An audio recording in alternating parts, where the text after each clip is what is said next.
What up, my ninjas? This is the Anime Man. So a lot of people tell me that, you know, the one thing that they want to do when they grow up, or the one thing that they want to do before they die, is to go to Japan. And that's awesome. Everyone should go to Japan because it's an awesome country. Yeah. But if you're from a culture that differs greatly or even slightly to Japan, you may need to kind of grow accustomed to the Japanese culture, or at least have an understanding of some fundamentals of the Japanese culture before you go. So in this video, I'm going to give you guys 10 things you shouldn't do in Japan. That way the Japanese people won't look at you weirdly and be like, wow, that guy's definitely a foreigner. Number 1 is fumbling with your chopsticks. Now, I've seen too many fucking weeaboos being like, I've learned how to master the chopsticks, so I should be good in Japan, right? And they've been practicing for like 5 or 6 weeks, like trying to pick up each individual grain of rice so that they're like, yeah, now I'm just as good at chopsticks as the Japanese are. Now, you don't have to be able to do that shit, because not even in Japan do they pick up individual grains of rice and eat it. That's just a waste of time. But you do have to be careful with how you handle your chopsticks, because certain movements with chopsticks are considered rude. If you guys have seen my 15 amazing facts about Japan that will blow your mind video, if you haven't, links in the description, then I gave a fact out, which is, it's actually considered rude in Japan to stick your chopsticks into a bowl of rice, because that is something you do when you are mourning for the dead. But another rude thing that you guys may not know about is when you're in Japan and say you're eating with someone at a restaurant or something, and you're both using chopsticks, and one of your friends goes, hey, can I have some of that? That looks really nice. And you're like, yeah, sure, go ahead. And you grab the food with your chopsticks and you pass it over.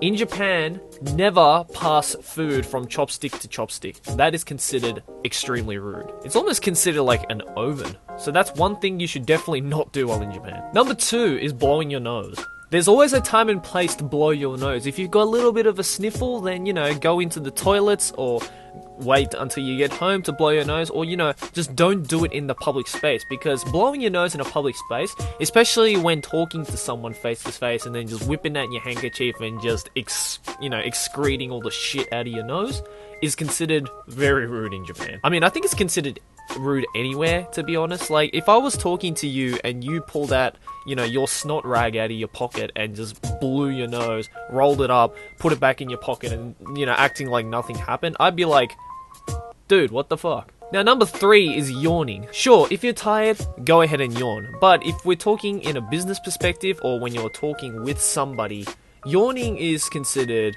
extremely rude. In other countries, you yawn and the other people will kind of let you through, like, oh yeah, that guy or girl must be tired, you know, yeah, whatever. But in Japan, if you're working in a business, or you're talking to like a workmate or even a boss or just whoever is above you, and you yawn in front of their face, expect to get slapped. Number 4 is emotions. Now, one of the most common mistakes for foreigners entering a business realm in Japan is to show a strong level of frustration whenever they're confronted with a bad situation. Like in Western culture, if something pisses you off on the workplace, you tell whoever's fault it is that you're pissed off. But in Japan, it's actually culturally more acceptable to kind of hold back on that frustration and just bottle it up, instead of letting it explode in your boss's face. Number 5 is tipping. So you go to a nice restaurant with your girlfriend slash boyfriend slash friend, if you don't have a girlfriend or boyfriend. Singles for the win, am I right? Fat, single, and ready for a Pringle. You go to a nice restaurant, you had a lovely time, and the waiter comes along,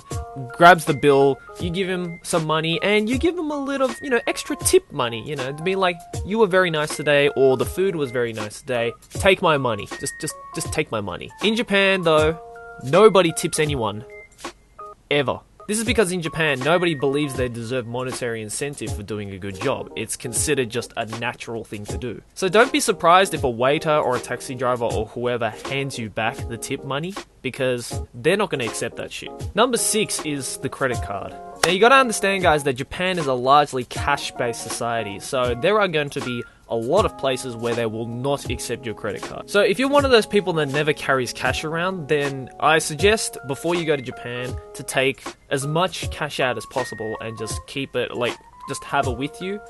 Or whenever you go out, you know, just bring however much you usually use and then leave the rest at home for safekeeping. Number 7 is manners. Now, this should be just common sense, no matter what kind of society you are in. But in Japan, Manners matter. Manners are what get you through society. Thank everyone for everything, even if it's the smallest thing. Say arigato.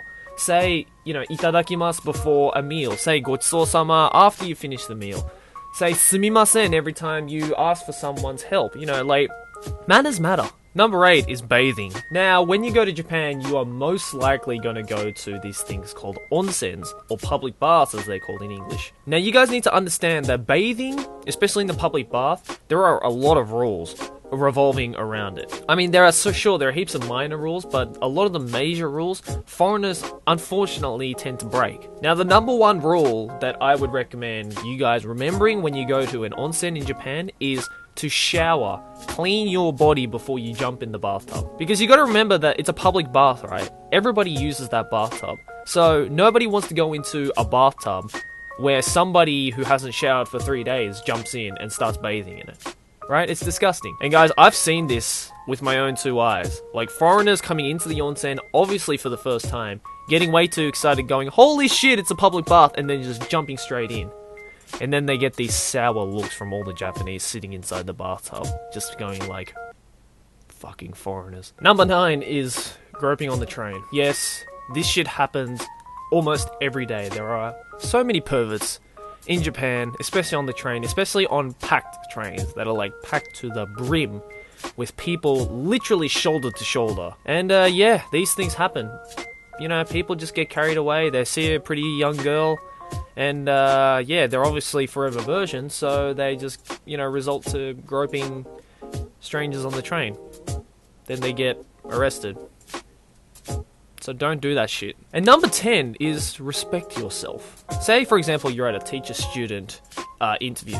If you're in high school, that is. If not, then say you're at a, work meeting where your boss or your teacher, praises you. Says like, well done, you've done really good grades, this year, and I'm really proud of you. You've met your quota, you've done the work that you've put into, and I respect you for doing all of this work. Now, in Japan, if anyone ever says that to you, don't be this guy. Oh yeah, thank you very much. I totally, worked hard, and I'm glad you finally, appreciate all the work that I've done, because I've put so much hard work in, and I am the biggest wanker in the world. In Japan, it's actually more acceptable to contradict whatever the person is saying about you. Saying things like, you say that, but I really haven't been putting in a lot of work. It's seriously like, I don't deserve the words that you said. Now that kind of, over the top modesty may be kind of annoying in the Western culture, but in Japan, it's actually more accepted than, just accepting all the kind words and sounding arrogant about yourself. So, the long of the short of it is, guys, in Japan, don't be a wanker. And there you go, that was 10 things that you shouldn't do when you go to Japan. If you're about to leave for Japan, then watch this video again. Remember what I said, guys. Remember Joey Senpai's words. And hopefully, you'll have a fantastic time in Japan. Of course, there are a lot more things that you shouldn't do in Japan, since the Japanese culture is just so much different to the Western culture. So if you guys would like to learn more things that you should learn about Japan, if you're a little insensitive about yourself when going to Japan, like, oh, should I do this? Should I do this? Should I not do this? Should I not do this? What the fuck is this culture all about? Then smack the fuck out of that like button and leave a comment down below saying you want more. Also, leave a comment down below if you actually have done any of these things in Japan, or which one of the 10 things you were most surprised about. Anyways, thanks for watching, guys. As always, like and favorite if you enjoy. Subscribe for Anime Banter. See you guys next video of whatever I make. Keep watching anime. じゃあね